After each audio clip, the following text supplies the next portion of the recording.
Cell को लगाया गया, इसीलिए ये बड़ा। अभी व्यूअर्स को ये बता देते हैं कि कौन कौन लोग इनके निशाने पर होते थे। यूपी एटीएस का तो ये दावा है कि ये लोग गरीब हिंदुओं को निशाना बनाते थे और अब तक 1000 से ज्यादा हिंदुओं का धर्मांतरण कर चुके हैं। यूपी पुलिस का दावा है कि ये दोनों ज्यादा मूक बधिर और महिलाओं को पैसे, नौकरी और शादी का लालच देकर धर्म परिवर्तन करवाते थे। ये वल्नरेबल छात्रों को अवैध रूप से विभिन्न प्रकार का प्रलोभन जैसे नौकरी, शादी आदि देकर इस्लाम धर्म में शामिल कराया जाता है। इस संबंध में जो छात्र हैं उनके परिजनों को इसकी कोई भी जानकारी नहीं होती है। ये लोग सर्वप्रथम सुलभ टारगेट जैसे गरीब परिवार, बेरोजगार लड़के लड़कियां, मूक बधिर छात्र आदि को चिन्हित कर उनके स्वयं के धर्म के प्रति विद्वेष पैदा करते हैं तथा इस्लाम धर्म को श्रेष्ठ और अच्छा बनाकर उन्हें मूल धर्म के प्रति दुर्भावना, घृणा पैदा कर एवं इस्लाम धर्म के प्रति विश्वास और पक्का कर उसके मूल धर्म से विरत करते हैं। चंदन, यूपी एटीएस का दावा है कि आर्थिक तौर पर, शारीरिक तौर पर, मानसिक तौर पर जो लोग कमजोर होते थे वो इनके निशाने पर थे, लेकिन ये लोग कितने समय से एक्टिव थे, इस बारे में क्या जानकारी है?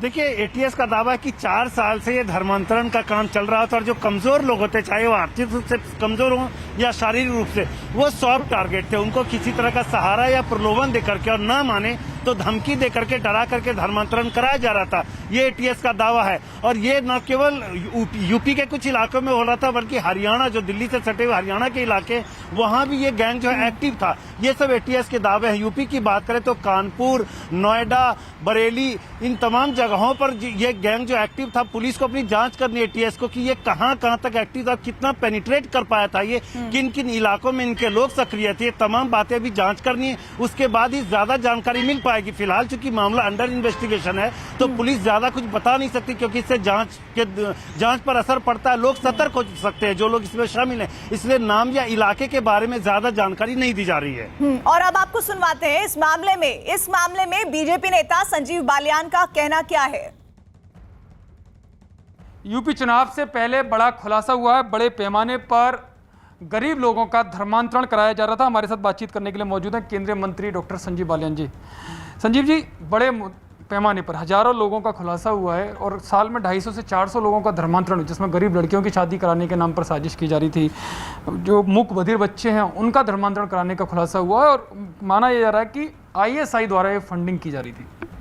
ये बड़ा गंभीर प्रश्न है और कुछ गिरफ्तारियाँ हुई हैं और गिरफ्तारी सिर्फ उनकी ना हो जो मुखौटे हैं। इसकी गहराई में जाना चाहिए, क्योंकि अगर ये उत्तर प्रदेश में तो आज दूसरे प्रदेश में भी निश्चित रूप से होगा।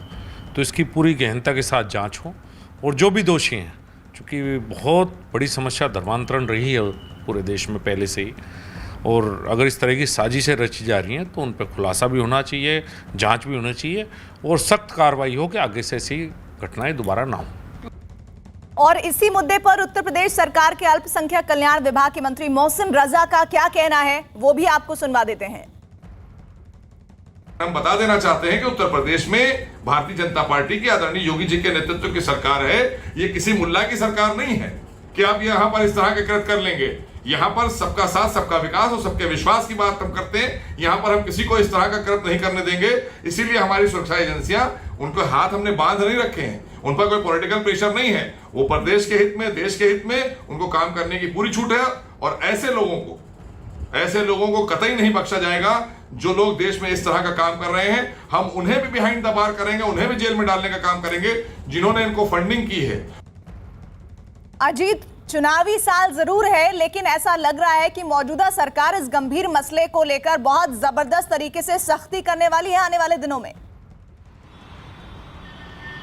देखिए, बिल्कुल प्रीति सख्ती करने वाली, क्योंकि उत्तर प्रदेश सरकार यानी मुख्यमंत्री योगी आदित्यनाथ को इस बात का अंदाजा है कि अगर कहीं इस तरह की चूक होगी तो सरकार के ऊपर जवाबदेही तय करनी पड़ेगी और सरकार को जवाब देना होगा और विपक्ष सरकार को घेरेगा, क्योंकि चुनाव मूड है। इसके पहले भी आपने देखा कि एक वीडियो वायरल हुआ था, उसको लेकर मुख्यमंत्री ने किस तरह से कार्रवाई की। तो ऐसी साजिश की वीडियो ना हो जिस तरह उमेद पहलवान का गाजियाबाद में आया था। तो अब सरकार लगातार इस बात को लेकर अपनी एजेंसियों को अलर्ट पर कर दिया है कि जो भी इस तरह की हरकतें करेगा उसके खिलाफ बड़ी कार्रवाई की जाएगी, किसी को छोड़ा नहीं जाएगा, क्योंकि चुनावी साल है, लिहाजा साजिशों का भी जो सिलसिला है वो चलेगा। इसको लेकर एटीएस, एसटीएफ, यूपी पुलिस जितनी है सभी एलआई यूपी की सभी को एक्टिव कर दिया है कि आने वाले समय में ऐसी घटनाओं को रोका जा सके जिससे प्रदेश में अमन और शांति कायम रहे। प्रीति, ठीक है, आप दोनों ही हमारे साथ बने रहिएगा और इस मसले पर जिन भी तरह के अपडेट्स आएंगे हम सबसे पहले अपने व्यूअर्स को न्यूज़ 18 इंडिया पर दिखाएंगे।